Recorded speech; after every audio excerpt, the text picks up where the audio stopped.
Okay, guys, here's this problem from today's worksheet. Want to go over it? Okay. Seemed that a lot of people were greatly concerned about it. And yes, I will give you a quiz problem like this. So be prepared for it. Okay.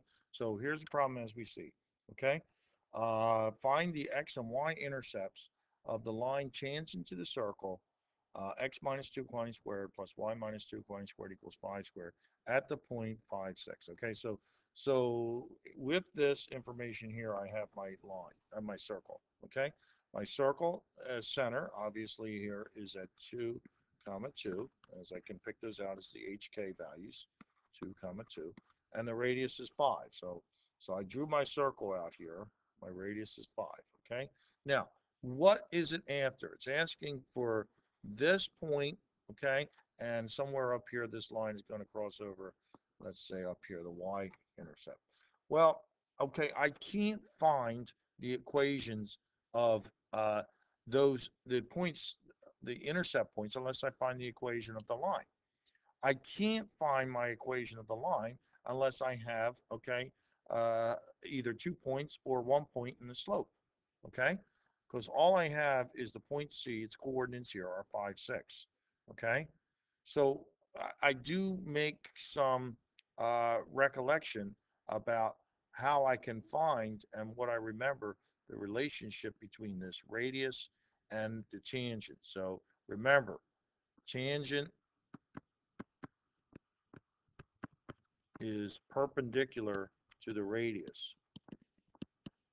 Okay, so whatever the slope of the radius is, mr, is equal to whatever. Okay, let's just say it's a over b. Okay, then the slope of the tangent is going to be the opposite of b over a. So I got to start with that. Okay, and then I got to, so I'm going to, first I got to have to find that slope, AC. So let's find slope AC. Slope um, of AC, A being at 2, 2, and C being at 5, 6. So slope, M, y2 minus y1, x2 minus x1.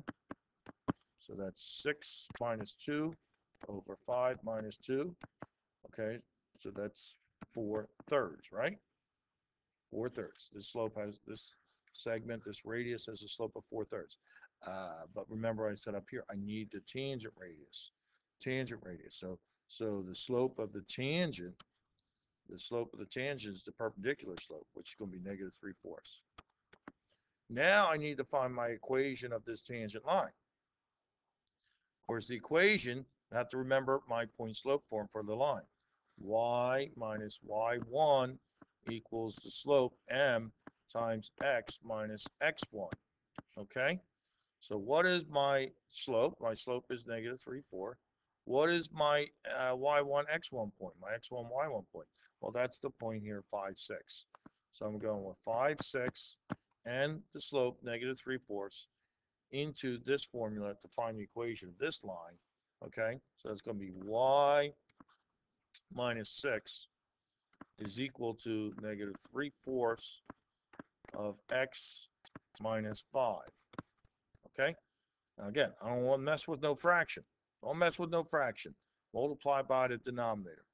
It's 4y minus 24 is equal to, okay, negative 3x, negative 3x plus 15, right?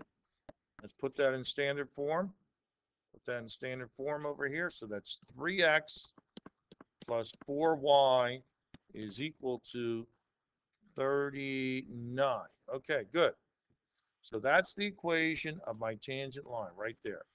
So this line is 3x, okay, plus 4y equals 39. Okay? I want to know the x-intercept. The x-intercept means y is equal to 0. So y is, if I come down here, if I let y equal 0, if 0 goes in for y, then what do I have? I simply have 3x equals uh, 39, so x equals 13. Yep, that looks like 13. That's 10, 11, 12, 13. That's the x-intercept. What's the y-intercept? That's when x equals 0. When x equals 0, if x equals 0, then I got 39 over 4. So I got 39 over 4, which is what? That's going to be 9 and 3/4. So that the y-intercept up there is going to be 9 and 3/4. Okay, so there it is. There's a lot to that problem. Okay, go over it again. All right, and yes, I will put a problem. It's probably a 10-point problem on the quiz tomorrow with that kind of stuff. Okay, all right, there you go.